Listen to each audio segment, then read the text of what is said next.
Góð kvöldið og velkomin í Heimsmyndir. Í dag ætlum við að spjalla við hana Ragnheiði Eiríksdóttur, betur þekkta sem Heiða í Unun. Já, eða bara Heiða Eiríksdóttir. Heiða Eiríks. Það má alveg kalla mig Heiða í Unun, sko. Unun náttúrulega hætti árið 2000, sko. En þetta lifir lengi? Já, í árið 2024, en ég hef velti fyrir mér hvort ég ætti að taka upp, sko, ættarnafni von Unun. Já. Bara svona, þú veist, greifinjan von Unun eða eitthvað, bara til þess að hafa gaman að þessu. En sko, þetta fór ægilegi töðunar á mér hérna strax og eftir að ég var rosalega mikið að reyna að vera í einhverjum öðrum hljómsveitum, sko. Já, alltaf kölluð Heiða í Unun. Já, sem að var, en svo er ég eiginlega bara, ég er á nógu, sko, gömul og unga þetta í anda en þá, en ég er á nógu gömul til að sætta mig við það að heimurinn skapar alltaf það sem að hann vill. Og við eigum bara að sleppa tökunum og bara leyfa hlutunum að gerast sem er að gerast. Og heimurinn við kallaði Heiðu í Unun. Ef ég seti uppi með þetta, þá er það bara þannig. Þetta gæti verið verra. Ég gæti að hafa verið í hljómsveit sem að héti Niðurgangur og hefði setið uppi með Heiða í Niðurgang. Já, það verið verra, sko. Það hefði verið leiðilegt, sko. Hvenær var 94? 94 gekk ég í hljómsveit með Dr. Gunna og Þór Eldon. Já. Þið voru alveg hjúts tímbili hérna heima. Við vorum alveg duglegir líka að spila. Já. Það kemur náttúrulega, það verður ekkert til úr engu, eins og heimspekin segir. Herri, við ætlum ekki að tala tónlist samt við hana Heiðu. Við ætlum að tala heimspeki og við ætlum að fara inn á svið sem er svona líklega svona torskildasta svið heimspekinar held ég að mjög mörgum þyki. Og það er fyrirbærafræðin. Og fyrirbærafræðin er oft svona sögðu vera svona hálf austurlensk í eðli sínu, oft svolítið búddísk, mjög skrítin þemu þar og margir af þeim sem hafa verið svona forsvarsmenn hennar hafa notast við hugtakið Guð og svona hluti sem er svona svolítið anti-western og við viljum að reyna að krifja þetta svolítið og við viljum að reyna að fara svolítið í þetta á leikmáli, máli leikmanna því að ég held að mjög margir séu forvitnir hvað fyrirbærafræði er en við getum alveg mistað því að útskýra það ef við förum of hratt í það. Hvar myndir þú byrja? Já, ég myndi byrja á því að segja að mér þykir áhugavert að þú tengir þetta strax við hugmyndir Guð sem að ég er ekki alveg sammála. Ég er ekki viss að það sé sko af þessum sem að ég hef verið að lesa, þessum heimspekingum sem hafa haft mest áhrif á mig. Allavega bæði þýski heimspekingurinn Martin Heidegger og franski heimspekingurinn Jean-Paul Sartre, þá eru þeir svo sannarlega ekki trúaðir. Nei, þeir eru ekki trúaðir, en þeir tala mjög mikið að guðleysi sé slæmt. Sko. Þeir eru í raun og veru að tala hugmyndina hið góða sem að mannkynnið hefur að einhverju leyti skilað af sér sem ónauðsynlegu. Og allavega Heidegger talar oft í sínum ritum. Ég gerði sem sagt mastersritgerð Heidegger. Já. Og eitt af hans verkum sem var þá frekar nýlega komið út á ensku. Ég skilaði þessari ritgerð af mér 2011 og ég held að í raun og veru hafi þessi bók fyrst komið út svo 1989 á þýsku og svo alveg 10 árum setna þá var hún þýdd á ensku í fyrsta skipti, þannig að ég er að fjalla hana rúmlega 10 ára gamla bók sem var sem sagt fyrir enskumælandi. Akkurat. Hún heitir sem sagt á ensku Contributions to Philosophy through an Owning eða framlög til heimspekinnar í gegnum viðureign. Akkurat. Og í þessari bók og í fleiri ritum hans að þá er honum tíðrætt plássið sem að guðirnir, alltaf í fleirtölu, takt þetta því, plássið sem guðirnir skildu eftir í heiminum þegar þeir yfirgáfu hann. Það er virkilega alls ekki í takt við nein trúarbrögð. Nei, alls ekki. Og heldur ekki að vera það held ég. Ég held að hann sé alls ekki að einu sinni að vitna í einhvers konar austræn trúarbrögð eða kenningar. Jafnvel þó að þessi hugmynd fyrir bara fræði geti að einhverju leyti mynd á austræn trúarbrögð eins og búddisma, sérstaklega þegar það kemur að því að verið er að fylgja dálítið eftir hugmyndum sem eru alveg andstæðar og það gæti orðið einhvers konar senbúddismi ef maður gæti allavega búrið að auðveldlega saman við það hvort sem að Heidegger var á þeim buxunum eða ekki, en þá erum við ofta að tala sem sagt á íslensku það sem talað sko veru og neind eða bara eitthvað og ekkert. Neindin þýðir í raun og veru bara ekkertið. Það þegar þú ert búin að taka og það ekki tóm, heldur það bara hugmyndin ekkert sem orðin svo raunveruleg og hún orðin jöfn hugmyndinni eitthvað. Og það eru svona hlutir sem að kannski fólki finnst stundum erfiðir. En ég verð að viðurkenna það að ég sem listamaður, ég listamaður.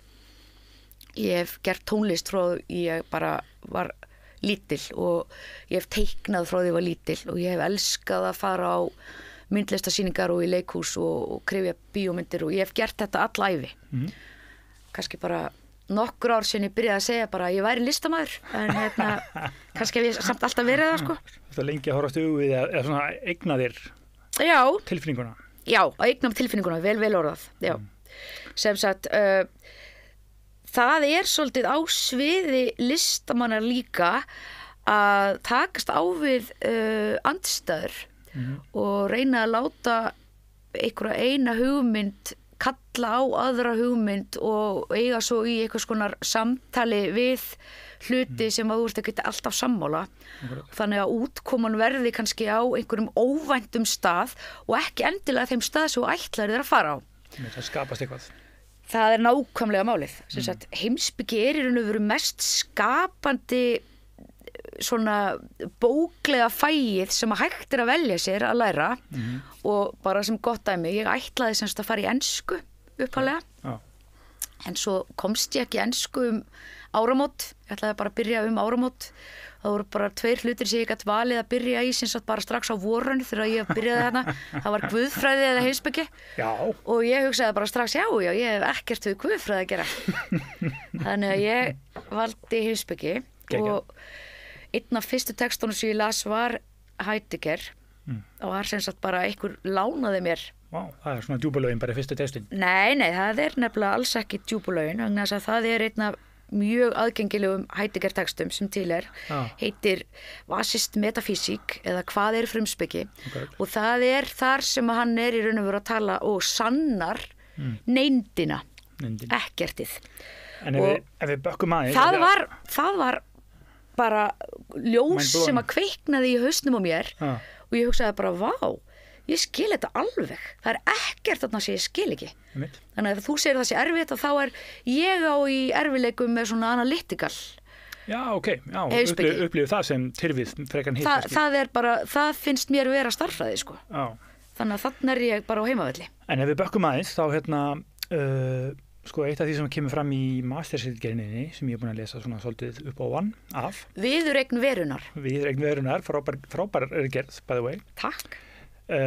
Sko eitt af því sem þú segir eða vitnar í Heidegger að það sem að hann að reyna að gera að sem sagt, losa sig frá hugmyndasögunni og hinn gríska hefð og þessi hefðbundna hugmyndum Platón og Aristoteles og svo alveg fram undir Kant. Losa sig frá frumspeki eiginlega. Já, frá í mitt þessum þar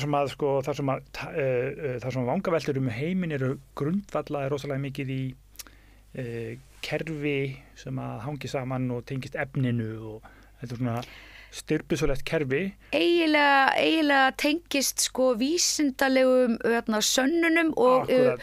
Að þú getur í raun og veru ekki horft á hlutina sem sko sanna og raunverulega nema vísindin séu búin að leggja blessun sína á það og frumspekin hafi verið sko sú heimspeki sem hafi verið sko leiðandi og náttúrulega heitir á ensku metaphysics sem í raun og veru bara flokkunarkerfið í bókasöfnum fortíðar þar sem að sko þú varst með physics og svo varstu með metaphysics og þar í raun og veru sko áherslan alltaf og það eins og sko fólk almennt hafi treyst frumspekinni fyrir því að búa til ný hugtök sem áttu að fjalla sem að voru þá nægjanlega sönn og áreiðanleg til þess að hægt væri að halda áfram þaðan. Og Heidegger vildi bakka að því að hann taldi að við værum eiginlega komin í ógöngur út frá því að við værum búin að skilgreina skilgreiningarnar. Þannig að það eru skilgreiningar á skilgreiningar ofan sem að sögulega, náttúrulega í hugmyndasögu allri, verða að einhverjum ferlum eða götum og við séum raunverulega komin í ógöngur af því að við séum búin að skilgreina of langt og við höfum mist af kjarnanum. Og hans opinberun verður þegar hann les Husserl sem hans lærifaðir sem bjó til fyrirbarafræði. Sem snemma á 1800 eitthvað. Fyrirbarafræði gengur í raun og veru út á það að bakka en ekki bara að bakka með því að segja ok, ég ætla bara að hætta að hugsa þetta og fara að hugsa eitthvað annað af því þú getur eiginlega ekki hugsað á móti hugsuninni, segir Heidegger.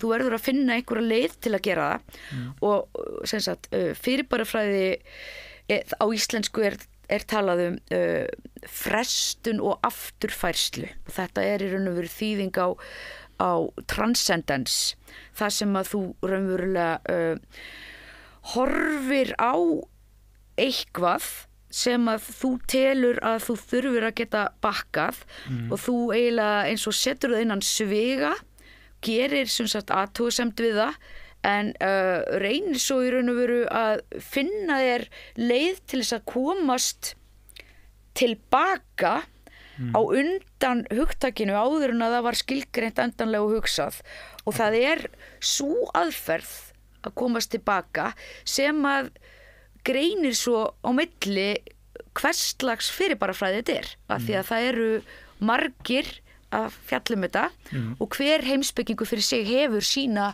aðferð til að nálgast það að geta bakkað og ég hef mestan áhuga á Heidegger þarna þegar ég geri mastersritgerðina mína vegna þess að hann að einbeita sér að tungumáli. Hans tungumála áhugi verður að aðferðinni hans í þessari frestun og afturfærslu fyrirbarafræðinar.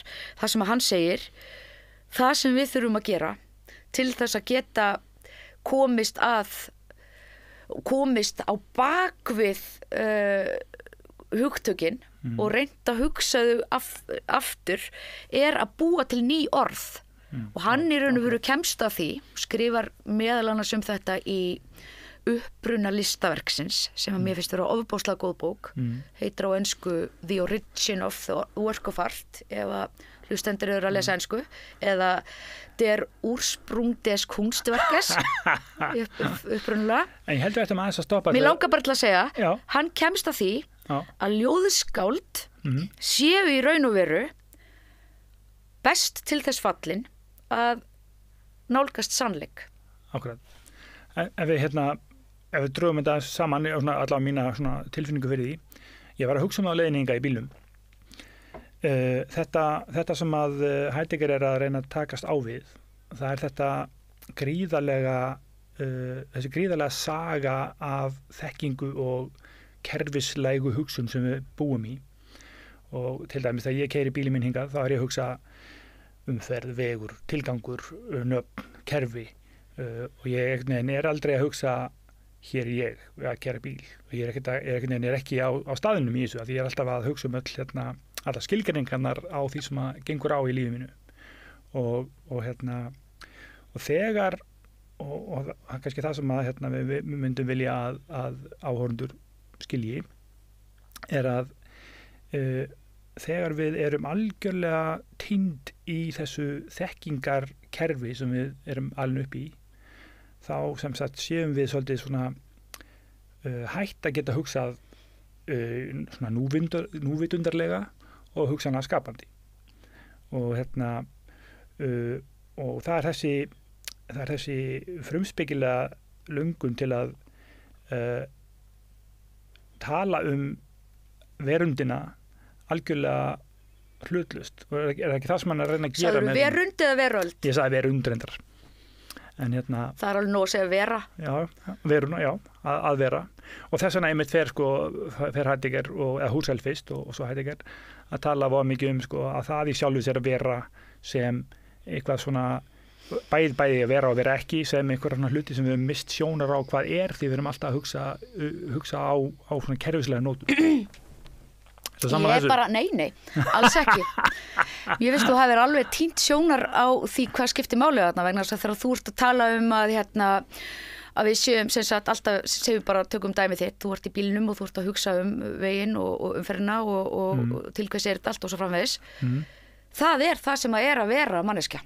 Og það er enginn af þessum höfundum, Husserl, Heidegger, Sartre, Camus, Merleau-Ponty og svo framvegis á þessari línu, þetta er ekki fólk sem er að reyna að komast í einhvers konar núvitund á neitt nátt. Hins vegar, ef þú tekur heimspekingin Arthur Schopenhauer sem hafði gífurlega áhrif á Nietzsche, hann er eiginlega ástæða þess að Nietzsche hætti að vera fornaldarfræðingur og fór að leggja stund á heimspeki. Hann fór úr einhverju sem heitir filológia yfir í filosófía og las hann sem sagt höfuðrit Arthur Schopenhauer Die Welt als Wille und Vorstellung eða heimurinn sem vilji og ímynd The World as Will and Representation og hann í raun og veru, ég skrifa sem sagt bíaritgerðina mína það vegna sem ég fannst það svo ógæðslega frábær hugmynd sem að Schopenhauer var með Hann er neikvæður, pínlítill níhilisti, en hann er samt með lausn. Hann segir nákvæmlega þess að þú ert að segja að við verðum að geta komist í einhvers konar ástand þar sem við náum að sóna aðeins út til þess að geta skilið heiminn betur og jafnvel kunna betur að meta hann. Schopenhauer notar tónlist til þess. Heimspeki, hans er tónlistar frumspeki en hann er sem sagt fyrir tíma þess þegar verið að tala fyrirbarafræði en það má samt færa rök fyrir því og ég ætla að nota hann að hluta til í doktorsnáminu mínu til þess að sýna fram á það að hans hugmyndir hafi kannski verið svona undanfæri fyrirbarafræði á einhverju leiti þar sem að hann er komin í þessa frestun þó hann hefði ekki verið að skrifa það og nota þau orð beint og þá var hann að gera það því að hann segir leggið stund á hugleiðslu eða ascetism þar sem að þeir umverulega neitið ykkur allt það er ágætisleið til þess að komast út úr heiminum og þá eru þau bara að lifa sem einsetumenn upp í fjöllum í kofunum ykkar nú ef að það er of erfitt fyrir ykkur að þá er ég með aðra leið að það eru fæstir sem geta tilenga sér líf einsetumannsins en hin leiðin er aðgengileg öllum annarkvort að spila einhverja tónlist, leika á einhver hljóðfæri eða bara hlusta á tónlist og leyfa tónlistinni að flæða til ykkar þar sem að þið farið með tónlistinni út úr þessum heimi inn í eitthvað ástand þar sem að þið náið að dvelja og þar náið þið í raun og veru að hreinsa hugan og verði svo alveg tilbúin til þess að fara aftur til heimsins. En heimurinn heldur alltaf áfram að vera jafn ömurlegur. Það er engin lausn. Það er Schopenhauer, já. Það er engin lausn. Sko heimurinn heldur alltaf áfram að vera grár og glataður. En þú getur svolítið svona núllstiltig þannig að þú ráði betur við hann. Og Schopenhauer skrifar á þessum nótum en sjálfur var hann víst afskaplega lífsglaður maður og spilaði á þverflötu.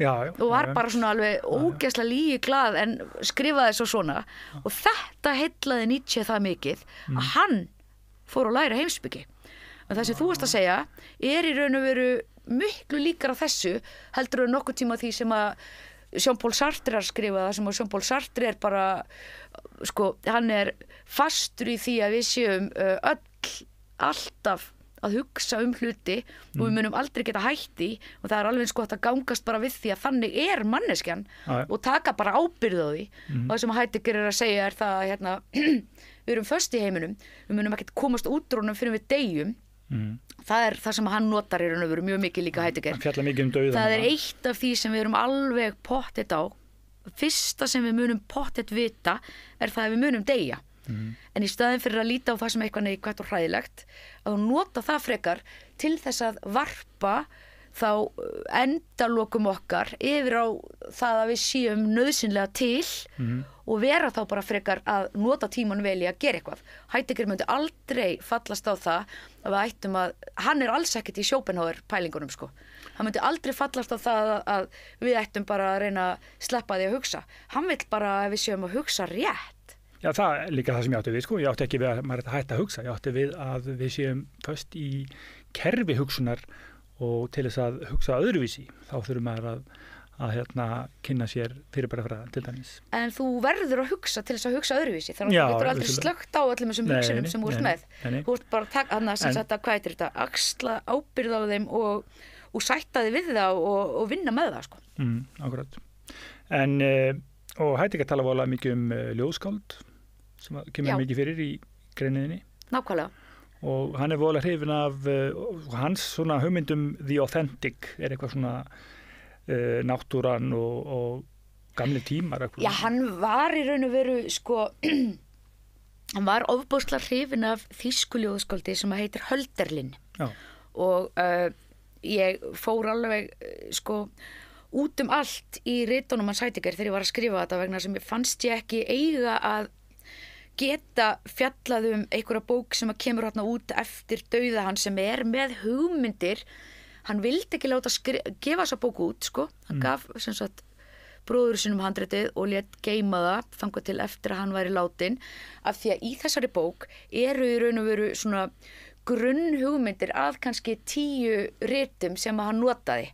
Hann í raun og veru bara svona, þetta var svona eins og safnhaugur, sko. En það er hægt að lesa það samt í samhengi og það er það sem ég fannst svo áhugavert við þetta, sko.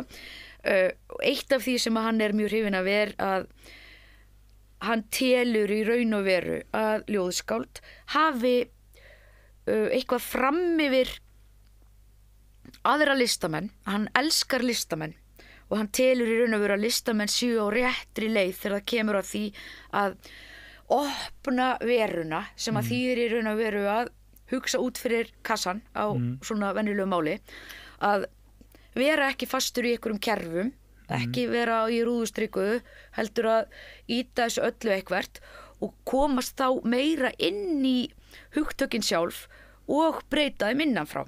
Og af því að sem sagt, listamenn eru að fjalla heiminn nauðsynlega, eru sem sagt verur í heimi og heimurinn í þeim og þau eru í heiminum, en eru með mismunandi miðla, að þá það eftir því hvernig miðil þú ert að nota, hvort þú ert að gera höggmyndir, tónlist eða hvernig útkoma verður. Og Heidegger telur í raun og veru að þeir sem að noti orð eða tungumál á skapandi hátt, á mest skapandi hátt, séu þeir sem að nái mest að hrista upp í fólki, vegna þess að sko alltaf þegar hann að tala þetta þá dettur mér strax í hug sko sjón. Ég veit ekki akkur. Mér finnst bara sjón. Já, ljóðskáldi okkar ljóðskáld sjón.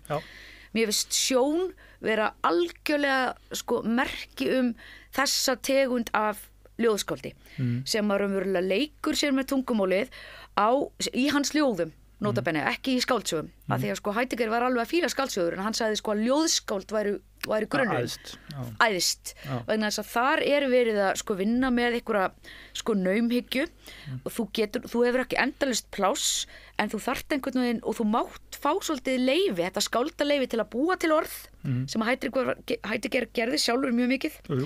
Þegar þú býrð til eitthvað, skeytir saman einhverju og þá verður úr eitthvað nýtt og þegar þú ert búin að búa til orðum það, að þá getur fólk hugsað það. Og hann taldi það sem sagt til mikill að bóta að fólk væri í raun og veru að sjá eitthvað sem það skildi ekki alveg nógu vel og myndi hugsa á nýjan hátt eitthvað, af því þá yrði það raunverulega til að breyta heiminum sjálfum. Tungumálið hefði bein áhrif á heiminn, en bara ef það væri notað á skáldlegan hátt. Er það ekki þessi fyrir bara fræðileg hugsanagangur að einmitt sko það hans frestun og afturfærsla. Akkurat, þú ert með þessa meðvitund að statískt tungumál sé bindandi.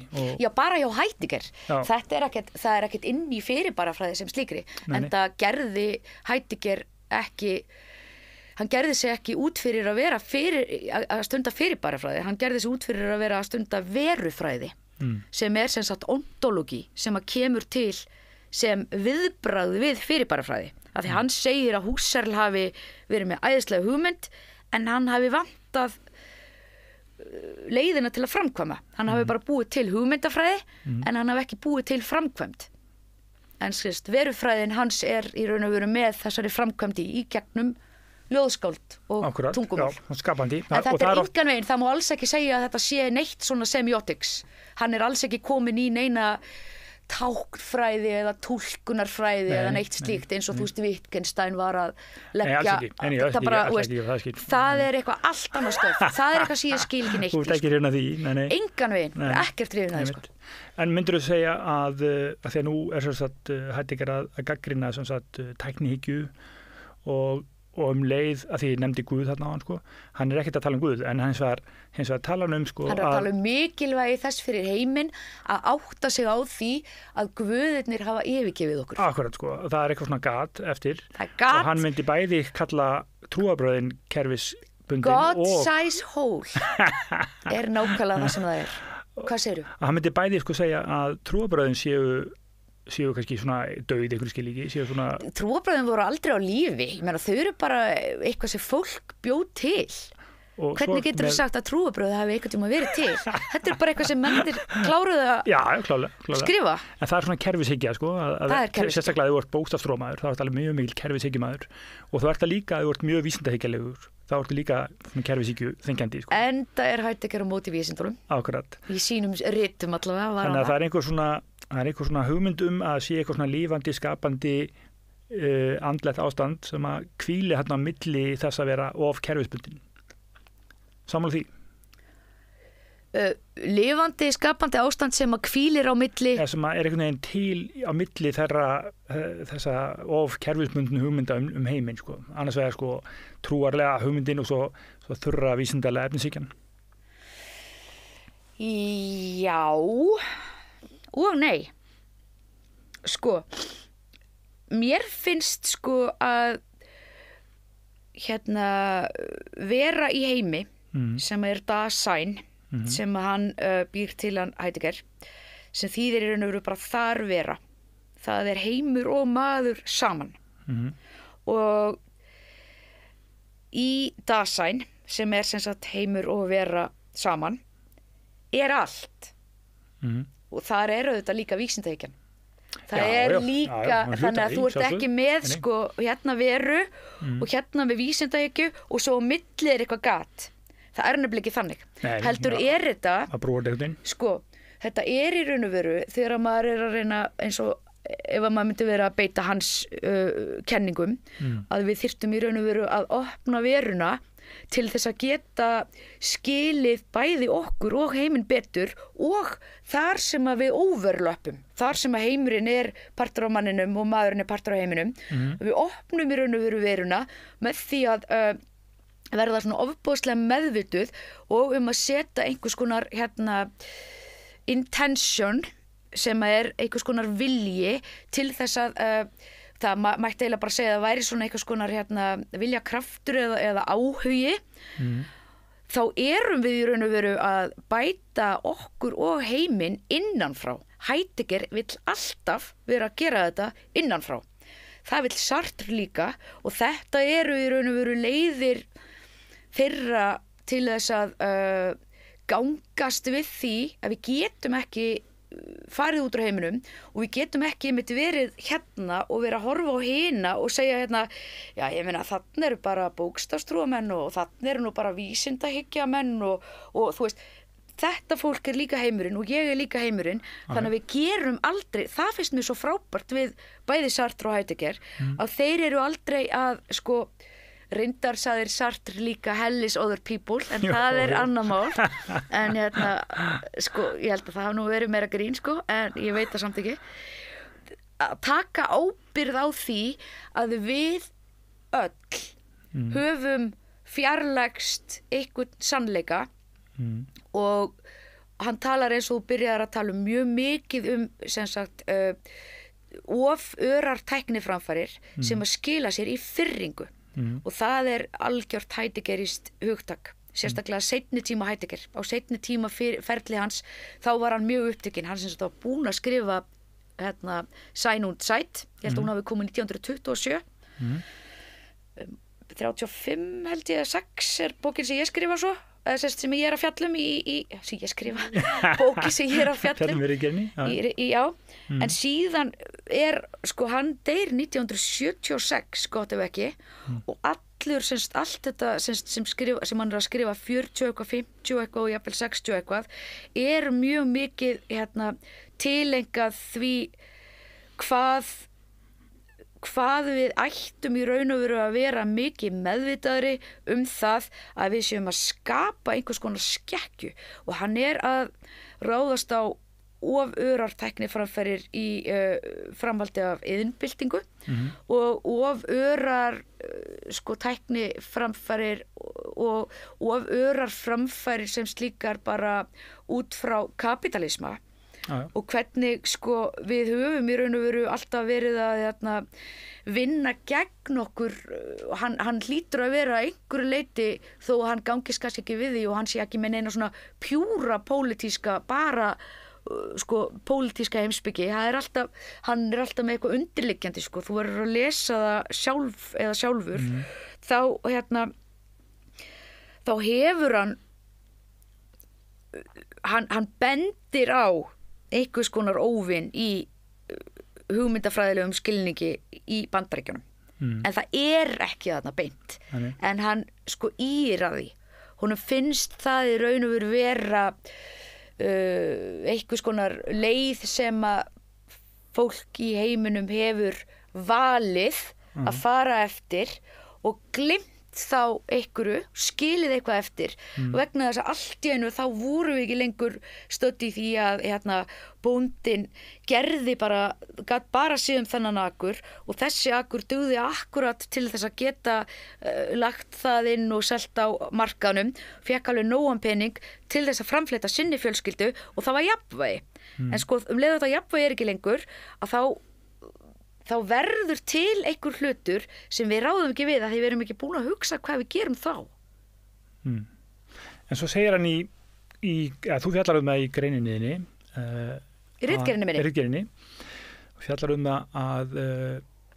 að því að þú andmælt mér aðeins á hann, ég var að tala eitthvað svona hópa sko, að það séu ég og þau eitthvað, ég áttum ekki beinleins við það, en hann segir að þú segir í ritgerðinni að það svolítið áhugavert að hann eins og sé að skrifa bókina fyrir fólk sem að mun ekki skilja hana. Já. Og þá einhvern veginn samt komin einhver svona skipting. Það einhverjir sem eru þarna meðfætt eða komast ánga einhvern veginn. Hárrétt. Og svo einhverjir sem mun aldrei skilja hana. Já. Og það eins og bókin sem skrifuð fyrir fólk sem mun aldrei skilja hana. Eins gott að ég las þessa ritgerð daginn, því ég var nefnilega búin að gleyma þessu sjálf þegar ég las hana daginn. Ég hef ekki búin að lesa hana í mjög mörg ár sko, og ég rendi yfir hana í tengslum við námið mitt núna, og ég hjó eftir þessu hjá mér. Mér fannst þetta svolítið áhugaverður punktur. Þetta í raun og veru ekkert ég að hugsa þetta fyrst. Það hafa mjög margir heimspekingar verið gagnrýndir í gegnum tíðina fyrir að sitja í hennum víðfræga og margnotaða fílabeinsturni. Samanber Leibniz. Já, Sartre, fullt af fólki. Það sem að þú hafir í raun og veru ekki nógu mikinn aðgang að hinu venjulega lífi til þess að geta í raun og veru talað út frá því sem að almenningur þarf til þess að skilja það. En ef að við horfum á í sögulegu ljósi það sem að heimspekingar sko, sem eru komnir á þennan stall eru að gera, þá eru þeir vonandi alltaf, og þau öll sem eru að skrifa heimspeki, alltaf að skrifa eitthvað sem að þau vonast til að sé tímalaust. Já. Þannig að jafnvel þó að heimspekingur sé gagnrýndur í samtíma sínum fyrir að vera kannski ekki í einhverju tengslum við eitthvað, að þá allavega grunnhugmynd góðs heimspekings að vera að bjarga mannkyninu. það finnst mér vera grunnurinn. Ef þú ert ekki til þess að bjarga mannkyninu, og þá ertu í einhverju hugarleikfimi sem er miklu meira stóuspeki heldur en eða lögfræði. Ég sammála þessu, ég er búin að koma inn á þetta oft með marga af mínum heimsbyggju gestum hér, sko, að það er einhvern veginn alltaf einhver svona gegnumgangandi einhver svona markmið góðmennsku, einhver svona gott markmið í að sko fólk sem velst út í heimspeki, það er yfirleitt eitthvað í einhverju svona ofboðslega mikill sko hugmyndafræðilegri hugsjónavinnu. Já, það er allavega það sem ég tengi við og bara það var alveg magnað hvernig heimspekin einhvern veginn talaði við mig í fyrstu greininni sem ég las og ég var bara já, heyrðu, þetta skil ég, þetta er magnað, ég get þetta. Ég ætlaði sko að verða enskukennari og þýðandi. Vokaði ensku sko, en mér finnst í raun og veru Heidegger, mér finnst alveg hægt að gagnrýna marga þarna vegna þess að þau eru komin á einhvern stað að því að þú náttúrulega ert ekki farin að skrifa einhverja bækur sem fá útgefandi og dreifingu nema þú sért kannski í 20 ára búin að vera að vinna að því að komast þangað og þá ertu komin inn í hið akademíska umhverfi þannig að auðvitað ertu á einhverjum sérpalli einhvers staðar en þú ert ekkert endilega á þeim sérpalli að horfa niður á alla og finnast þú vera merkilegri en þú ert komin í afkima vissulega. Hins vegar ef maður er í einhvers konar hugmyndafræðilegri björgun á mannkyninu pælingum án þess að vera með mikilmennsku brjálaði, það alls ekki þannig, það er ekki sko eins og þegar Nietzsche var komið með sífilis og í heilabúið og var bara farinn sko, þú veist, þú átt að geta verið að skrifa þannig að það nýtist í 100 ára á eftir og það er náttúrulega bara, þú veist, það er ennþá verið að vitna ég hugsa þess vegna ég sem að René Descartes skrifaði 1600 og eitthvað, ekki satt? Já, og Platon endalaust. Já, Platon var náttúrulega hérna nokkrum árum, 100 árum fyrir Krist. En kemst maður upp með það, er alltaf einhvers konar yfirlæti fólki í því að vera að segja heiminum hvernig hann ætti að vera? Nei. Það er ekki? Nei, engan veginn. Ef það er velviljað? Þetta snýst hvorki yfirleiti eða að velvilja. Þetta snýst bara hvorugt. Þetta snýst það að manneskjur sem eru komnir á þann stað að það hugsa endalaust og slökkvi ekki á hausunum sínum, ætli ekki í raun og veru að finna einhverja leið til þess að fljóta þarna áfram, heldur sé alltaf að taka allt inn og reyna að draga sniðugar og skynsamlegar ályktanir og heldur áfram að lesa ótrúlega mikið eftir aðra. Það á að vera búið að átta sig á því að ego er til trafala. Og ef að egoið er ekki með að þá ertu aldrei að setja fram hugsanir eða hugmyndir sem eru að ýta einhverjum öðrum hugmyndum niður. Þú ert alltaf að representera eina leið og ert ekki að segja að það sé eina leiðin. Nei. Það er nefnilega málið. Það er ein leið eða eina leiðin og þar erum við mjög mikið komin á fyrirbærafræðilegar slóðir vegna þess að þú tekur hvaða hlut sem er í heiminum og bara við það að ég sjái viðkomandi hlut eða fyrirbæri á einn hátt þá ég raun og veru búin að sanna það af því að ég veit að það ekki allir ég þá ég búin að sanna það að það alveg óteljandi margar aðrar leiðir til þess að horfa á viðkomandi hlut bara þegar ég horfi á þennan lampa hér og ég veit hann í þrívídd og við erum í rými, þá veit ég að það eitthvað hinum megin við þennan lampa sem að ég get ekki séð, alveg sama hvað ég gerir núna ef ég sit hér, en ég veit af því. Og þetta ein fyrirbærafræðilega leiðin í hnotskurn sem svo að við það að skoða mínar hugsanir, skoðanir og kenningar, að þá ég í raun og veru á sama tíma að átta mig á því að það til eitthvað andstætt í. Okay. Þannig að hugmyndir mínar sanna hugmyndir annara. Og þá erum við kannski komin að síðasta málefninu sem hvað ég að rannsaka núna? Já, nú erum við komið í doktorsnám. Við höfum 10 mínútur. Já, flott. Það ágætt að enda þar. Okay. Sem sagt, ég las grein, það byrjar ofta einni grein sem að kveikir í manni. Ég las grein eftir heimspekingin Emanuel Levinas sem frá Litáin, fæddur í Kaunas en skrifar á frönsku, varð franskur franskur ríkisborgari og bjó í Frakklandi, skrifar á frönsku og greinin heitir á frummálinu La réalité et son ombre eða raunveruleikinn og skuggi hans. Vel gert. Og birtist í tímariti Jean-Paul Sartre, Simone de Beauvoir og Merleau-Ponty sem að hét hvað heitir þetta? Les temps modernes eða Modern Times eftir Chaplin myndinni og þar Levinas í raun og veru meðal annars, þetta náttúrulega mjög skemmtileg pæling, raunveruleikinn og skuggi hans. Þú ert með raunveruleikann, svo ertu með skuggan. Og hann að gagnrýna nokkra hluti þarna, meðal annars það að listamenn séu í raun og veru ónauðsynlegir.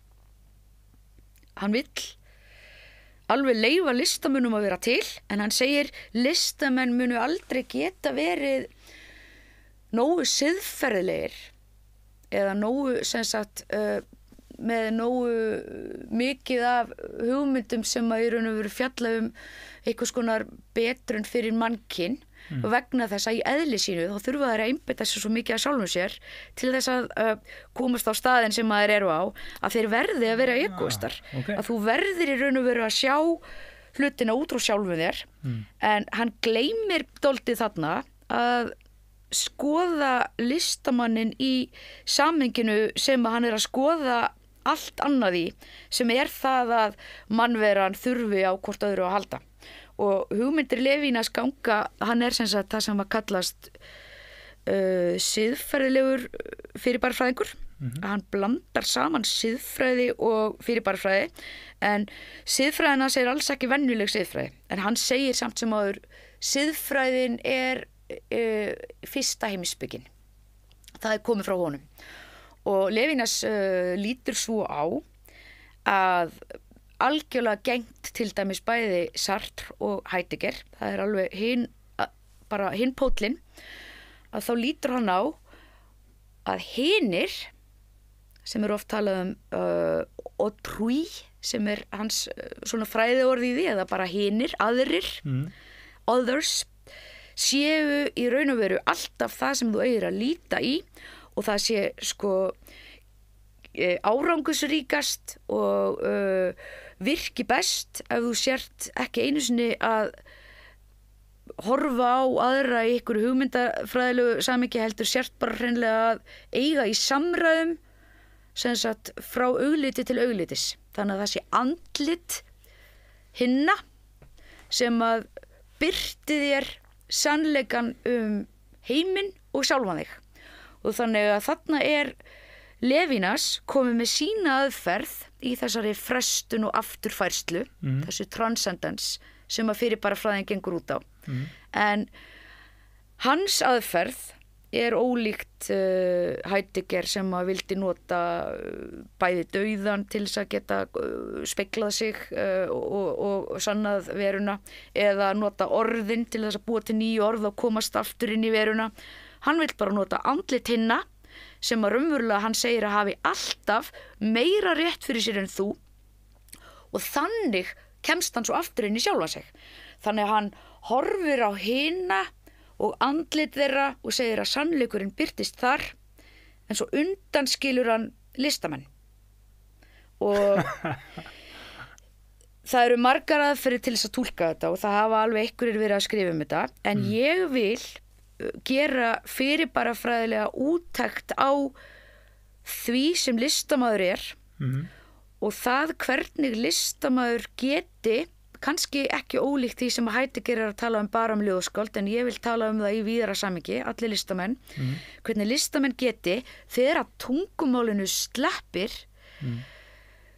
tekist á við erfiðar siðferðilegar spurningar í heiminum, þegar að annars orðræða okkar myndi sigla í strand, af því að við erum kannski öll svolítið föst í því að vera í okkar hugmyndum og þessi samræða sem að Plató trúði á, Hegel hélt fram í dialektikinu sínum að það yrði alltaf til eitthvað betra, og þarna Levinas í raun og veru að nota hana kannski svolítið öðruvísi samt af því að hann trúir ekki á sem sagt, hann talar alveg gegn Plató, hann tekur alveg hinn pólinn, hann segir Plató var í raun aldrei að leyfa neinum að tala, hann var alltaf bara að nota samræðarnar til þess að sanna það sem að honum fannst sjálfum og hann sýndi eiginlega fram á það að viðmælendur sínir voru sammála sér þó að hann teldi sjálfur, hann segðist ekki vita neitt sko. Þetta alveg frábært túlkun á. Ég alveg svolítið sammála þessu. Það merkilegt að þeir voru velja samt báðir bæði Platón og Levinas að taka listamannin út fyrir svega. Þegar Platón gerði það líka. Já, og þú veist, ég held að mjög margir af þessum heimspekingum sem ég búin að nefna hafi í raun og veru tekið svolítið vel utan Plató. Ég meina, Nietzsche skrifaði heilmikið, hann byrjaði ofsalega mikið sem gagnrýni á Plató, það sem að hann í raun og veru einhver grímukenning sem slík hjá Nietzsche, það sem að hann í raun og veru, það ég held að sé Birth of Tragedy, getur verið að sé fyrsta ritið hans, ég maður ekki alveg, þetta kannski svolítið komið í graut hjá mér þegar maður búin að vera að pæla í þessu í 30 sko. En ég að svona reyna að muna þetta, ég að reyna að kompartmentalæsa sko, hvaða nám á hvaða tíma hérna. Held að sé sem sagt Birth of Tragedy sem ég man ekki hvað var þýtt á íslensku sem. En þar Nietzsche svolítið að ráðast á sömu nótum að Plató. Það sem að hann setur upp grímu hins fávísa. Þykist ekki vita en veit og umverulega dálítið að færa sko, hugmyndir sínar yfir til annars. Þetta eitthvað þá Sókrates vera með eitthvað leikrið, vera ekki ekta? Já, ég meina ef að maður heldur því fram að bara verður að vita ekkert til að vita eitthvað og svo sérna, ég veit ekki neitt, hvað getur þú sagt mér fegurðina og svo sem sagt kemur einhver með eitthvað og segir nei, þú ert ekki að tala þetta, þú ert að tala þetta og alltaf með svar þangað til að þú ert í raun og veru komin á staðin sem þú vilt að verði rætt þá þetta orðin samræðulist eða retorik. Akkurat. Við erum alveg að detta út á tíma og Levinas staddur á þeim stað að hann trúir meira á aðra heldur en sjálfa sig. Ég vill í raun og veru sýna fram á það að listamaðurinn, ef hann góður í sínu fæi, ætli í raun og veru ekki að vera á einhverju egotrippi því að auðvitað eru þannig listamenn til en það eru líka til þannig lögfræðingar og þannig læknar og þannig heimspekingar, örugglega veist, þá erum við stödd í því að þeir listamenn sem hafa í raun og veru erindi og geta tekist á við erfiðar spurningar séu ekki bara mikilvægir heldur nauðsynlegir í nútíma heimi eins og staðan í dag til þess að fjalla og setja erfið málefni á dagskrá þegar aðrir gera það ekki og svo hins vegar hlutverkið listamaður í uppnámi sem að verður í loka hluti þessara ritgerðar. Ég nú eftir að vera hann í nokkur ár, ég bara nýbyrjuð. Loka hluti doktorsritgerðar minnar verður í raun og veru það hvað gervigreind að gera akkurat núna og hvernig hún að þróast, hvað hún raunverulega að setja inn á markaðin, ef svo má segja, sem tækni sem að hægt að nota af öllum líka listamönnum og mun það breyta hlutverki listamanna eða mun það cancela list að einhverju leiti af því hún orðin svo almenn og algeng og hvað það þá að vera listamaður og þá snýst þetta að endingu kannski ekki list heldur mennsku. Þannig að í grunninn með þessum útúrdúrum öllum siðferðilega fyrirbarafræðið sem að fjalla hugmyndir listamenn, sem að fjalla það að vera ekki egoistar og svo framvegis. Allur þessi grautur endar á því að við þurfum að varðveita mennskuna. Já, vonandi. En þá pointið hans Levinas að þeir sem að séu ekki í listamenn, að þeir séu að vinna lógíst og séu einhvern veginn ekki í sjálfunu í andstöðu við listamannin. Akkur eru þeir ekki líka egoistar? Já, þetta alveg ofsalega góða spurningar. Á þessum stöðum sem að ég hef verið að skoða, því nú hef ég ekki, til dæmis, ég ekki búin að ná að fara yfir öll rit Levinas eins og ég líklega búin að gera á einhverjum að einhverju leiti með Heidegger af því að ég náttúrulega var alveg í nokkur ára að vinna þá ritgerð og ég er ekki komin alveg nógu langt í Levinas en í þeim ritum sem ég hef verið að skoða að þá hefur hann er alltaf með einhverja svona hann byrjar að fjalla listamenn mjög mikið á móti þeim og setur einhvers konar svona varnagla þeir eru mikilvægir þegar það kemur að því að vera í raun og veru einhvers konar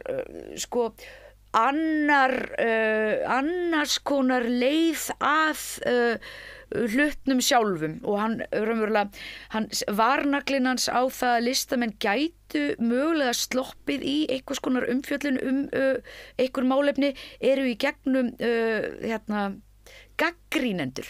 Hann segir listaverkið sjálft er ekki neitt sem slíkt vegna þess að þú ert með eitthvað órætt að þá er enginn að segja þér nákvæmlega hvað það þýðir en þá eru gagnrýnendur sem koma og fjalla það og útskýra það og þá getur almenningur skilið það betur en ég er þarna ósammálanum því að í grunninn þá finnst mér list vera einhvers konar sköpun bæði eins og Schopenhauer var að segja sem að lætur okkur komast út úr heiminum og eins og Sartre er að segja sem að lætur okkur takast á við og gangast við hlutverki okkar eins og bara í bókinni Nausea ef þú hefur ekki lesið hana þá mæli ég með þig eða hlustendur eða áhorfendur ógeðslega fín bók þar sem að aðalsöguhetjan gengst að lokum við því að hann verði að hætta að vera sagnfræðingur og fara að verða hann sjálfur og eins og svo margir aðrir þessir heimspekingar sem ég hef verið að tala eru staddir í því að þeir vilja í raun og veru að fólk fari inn í sig, geri sig betri og fari þannig út í heiminn og geri hann betri á þann hátt. Og þetta eru bara frábær loka orð. Ég verði miður að ljúkast núna því ég var búin að lofa að halda þessu á knöppu í dag. En Heiða í Unun, þakka kærlega fyrir að koma og takk fyrir spjallið og takk fyrir áhorfið. Takk.